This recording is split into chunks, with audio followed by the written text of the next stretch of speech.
Our guest this weekend is none other than my former boss, Dr. Ron Paul. And I'm surprised in looking back over the archives to see that we have never had Dr. Paul on our Mises Weekend show. So we need to rectify that, and we need to have him on as a live guest in the very near future to handle some Q&A.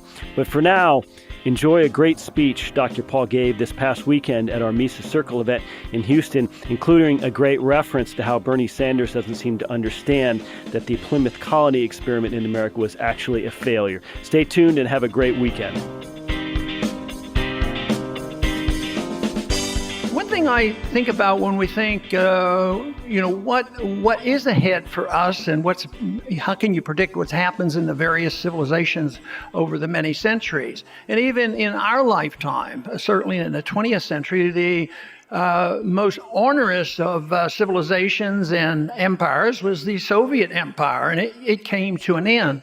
Now, the important characteristic of the end of the Soviet Empire was the fact that we didn't need a nuclear exchange. It disintegrated from within. And I think this is basically true. Outside forces have something to do with it, all the way back to the Roman Empire. But basically, empires, good or bad, disintegrate from within. So I believe that is what our contention has to be right now, is what is happening to our country from within. And actually, it's very encouraging. They're disintegrating. It's giving us an opportunity. We don't have to go to war with them. They're going to self-destruct. Keynesianism is coming to an end. All they have to do now is dictate to us that every bank has to give us, will be required to have negative interest and get rid of cash. And I think finally the American people will wake up and maybe revolt against this insanity.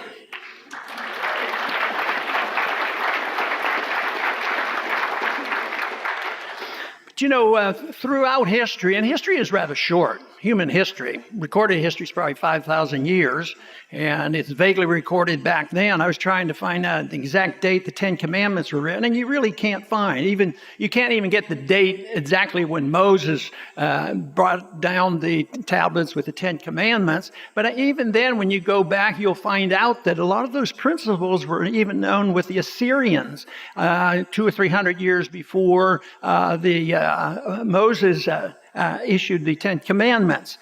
But one thing that seems to have been the motivation there is to set some rules. Civilization was coming about. It was rather primitive, but they knew they had to have some rules for the people in order to survive. And if you look at what the basic rules were and what they were trying to design, are very, very libertarian. And it basically, don't lie, don't cheat, don't steal, and don't murder. And it's found in most of the great religions. And it was designed, of course, to limit the hostilities and the violence of individuals to bring about civilization. And of course, the government was supposed to be very much involved in this. And that is where we come up short, because the government hasn't done a very good job in doing this. We've seen maybe the reversal of that. But, we had the Ten Commandments established, and the move on generally over the many centuries was to see if the human race could develop a set of standards for tranquility and peace, and try to curtail the power of government. So a major event occurred in 1215 with the Magna Carta. Establishing, that we, have, that governments can't hold us, and governments should be held responsible to the same laws. And this was a significant event. It wasn't the event of all history, but it suggested that the kings had to live under the same laws that the people lived under. And the British followed this to some degree and tried to improve on that over the many years. Now, another significant date, from my viewpoint, occurred when the people got disgusted for various reasons what was going on in Europe and in Britain and the different places. So they heard about America and they wanted to come to America. And the one particular settlement that I think stands out in history that we should pay attention to was the Plymouth Colony in 1620. And it was a bad deal. I mean, they came over, and the percentage of people that died was horrendous even after they got here. But they developed a system of pure socialism, collectivism. Everybody worked together, and whoever needed to eat, they would take the food. And lo and behold, the people weren't working very well, and they weren't doing well. So Bradford finally comes along, and he has this brilliant idea. It had been floating around a bit about that time. He said, let's give up on this. Let's not have socialism. This is a new country. What we want to do is allot property rights to certain people, and you're on your own. Go what you want and raise what you want. And lo and behold, to their tremendous surprise, there was great productivity. People produced more than they needed. And then they automatically started taking care of the people who weren't capable of raising their own crops. And it was in many ways burying in our early history the concept of socialism. And of course, in our early history, there was much more individualism, and there was much more incentives built into it. And we were moving into an age of thinking about capitalism and Adam Smith and these other events. And that actually went pretty well, but it was really established in 1776, another bold move on the part of our ancestors to put together and make a declaration of independence for the individuals, emphasize the individual. And this was one thing that Murray Rothbard had pointed out, that one of the reasons why individuals were considered important, and he gave credit to Christianity and the importance of the individual. And in that sense, Christianity did have an influence, on our culture and our society. But this was a major event, and we did benefit for a long time in that manner, for up to where I think the progressive era started in 1898. Then all of a sudden, the progressive moved in and set the stage for the 20th century, which did not go well. And people capitulated to progressivism, and they forgot about Plymouth, and they went down and they had a more sophisticated method of promoting socialism. And in the 20th century, brought together two groups: the conservative warmongers, as well as the liberals, to brought them together, the use of force.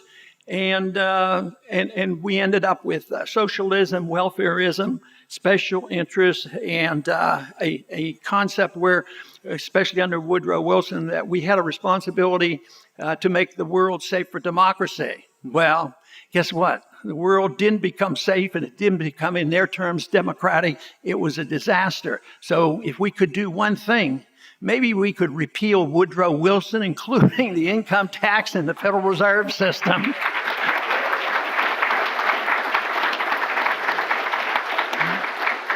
But the 20th century I see as downhill, and the communism ended. That's the good part.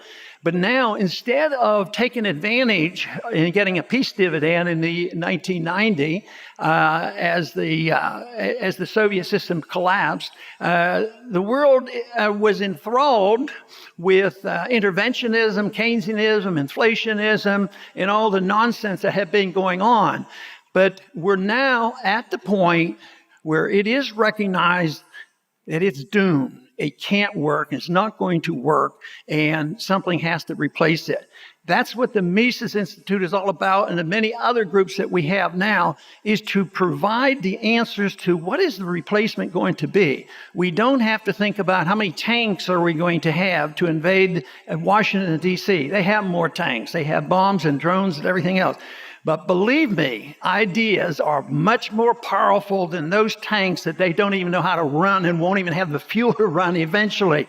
So I would say stick with the ideas of liberty to combat the disaster of the 20th century.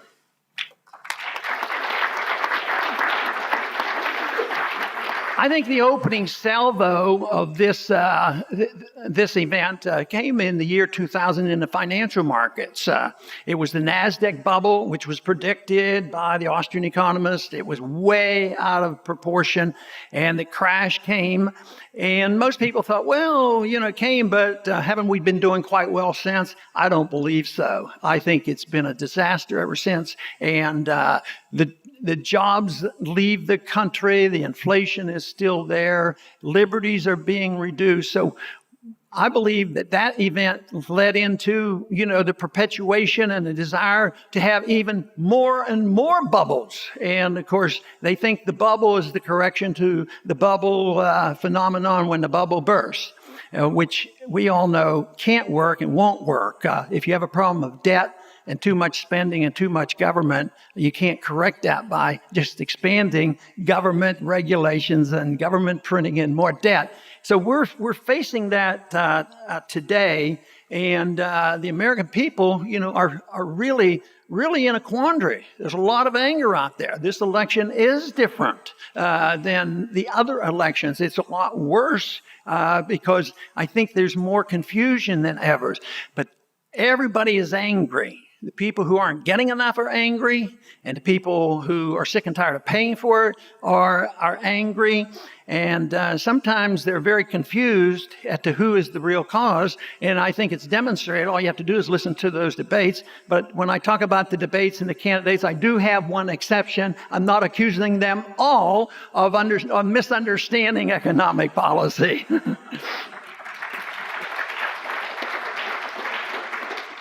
So the people are confused and looking for it, but I think the politicians look for scapegoats. If we can just blame somebody, this would do the trick. So it's the immigrants. The immigrants are coming, and indeed it is a problem. But it is a consequence so often of economic policies. It's the economic problems that we face in this country where there is a disintegration of the middle class, and there's individuals who are on the dole. There's too much welfareism, too much rewards for not working, and then too many rewards for people who come illegally. And why are they leaving? Are they leaving because of being bombed? Some, certainly that's true in Europe. But they're coming from South America and Central America because they have lousy, stinking economic policies. And they're just begging and pleading and looking for an answer. So I think that the message of liberty and the message of free markets and the message of sound money, there's a universal need for this. And to me, it's the only answer. I don't for a minute think building fences will do it. I think there has to be more interchange between those of us who understand economic policies and those others who are struggling. So there are a lot of people who are migrating and immigrating come as economic consequence. It's a bad economic problem. Then it's compounded by our bad economic problems, and people get angry and upset, and jobs go overseas, and they say, well, the solution to that is terrorists, let's raise terrorists and do all this nonsense. So it's an opening.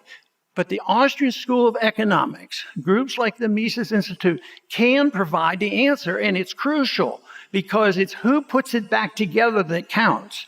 I think we're in a good position because nobody else has anything worthwhile. What we have to worry about is how violent and chaotic is this going to get. And that's what's really dangerous, because there could well end up with riots not only in our streets. We see the pictures already in Europe. But it's even worse in Europe because they are suffering the consequences of our foreign policy.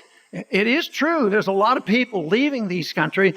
Yes, you could say, well, some of them are coming in there to undermine the culture of Europe, and they certainly seem to be achieving that. But some of them are coming to escape bombs. If they had good economic policies and we weren't bombing them, believe there would be a lot less immigration from the Middle East into Europe or even into this country.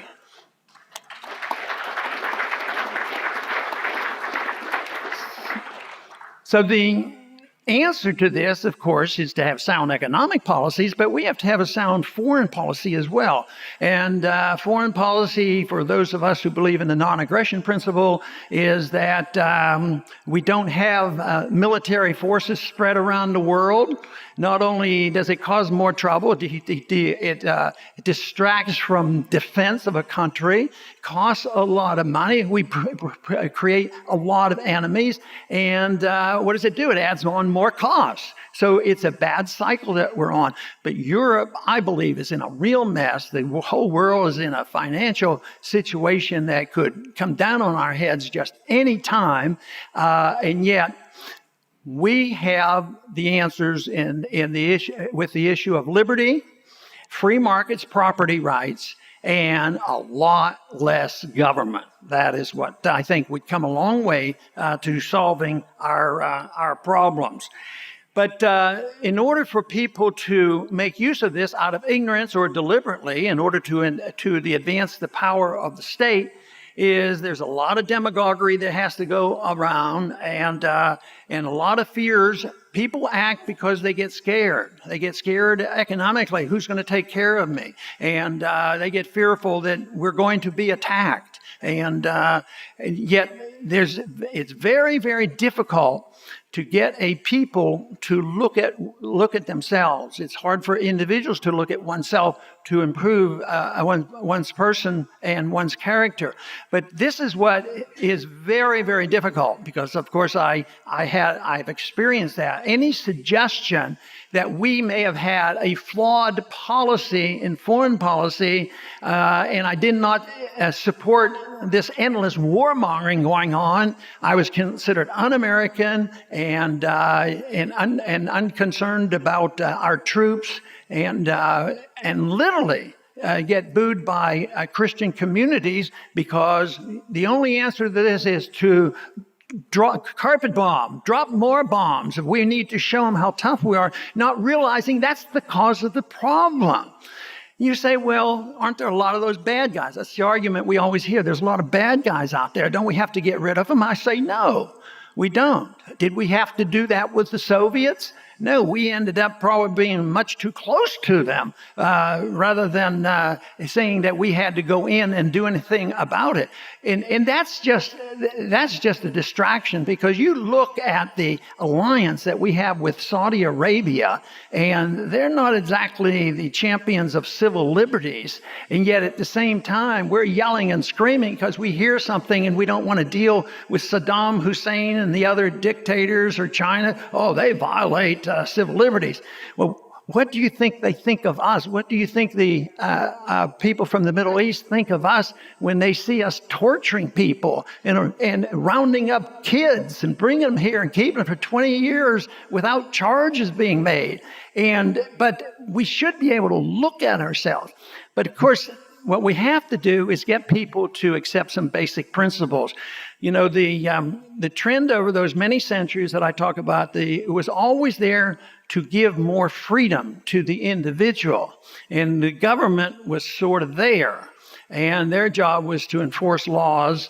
But I think what has happened now is we had a pretty good code over those many centuries developed on how we as individuals should act in a very non-aggressive way. Don't lie, cheat, steal, or kill. Murder, not to do it. What do we have today? We have a government that lies, cheats, steals, counterfeits, murders people around the world, puts our people in prison without charges and have it become legal. At the same time, we see proposals today introduced by the leader of the Republican Party in the Senate to say that, well, what we must do is give more power to the president so he never has to bother coming and being annoyed with the Congress. He needs more war power so that he can go any place, anytime around the world and use the military if he doesn't like what's going on, including in the United States as well. So I would say it's time for the American people to get this information and realize that our greatest threat is coming from within, by the doctrinaires of individuals who don't have the vaguest idea of sound economics, and if they do, they fear it because they'll lose their power. They don't understand what real liberty is all about, and so therefore they become fearful, and they claim the sole and most important responsibility of government is to make us safe. You can't even find that in the Constitution. They didn't say, hereby we declare the United States whole purpose of the federal government is to make sure that everyone is safe and they have a safety net and free education, free medical care, and the whole works. No, it's not there. The whole purpose there was to write a bunch of rules trying to restrict the government and trying to restrain the government and to make sure they live within the laws of the land. But here today, we have the government doing exactly what took centuries to try to get the people of the world to act responsibly to advance civilization. Now, in spite of all of this, I think civilization has done quite well over these many years, in spite of all the shortcomings. But my disappointment has been that with all the intelligence, and this is such a short period of time, the ideas of freedom so short, it's just hundreds of years, really, when it was really since the Industrial Revolutions. It's not like centuries on centuries, just hints have occurred. And so much advancement has occurred.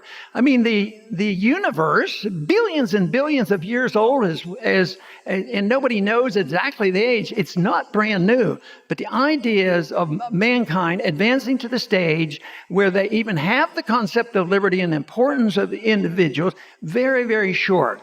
The advancement, and now the movement is so much more rapid with the advancement of the exchange of information on the internet. We have it moving quickly.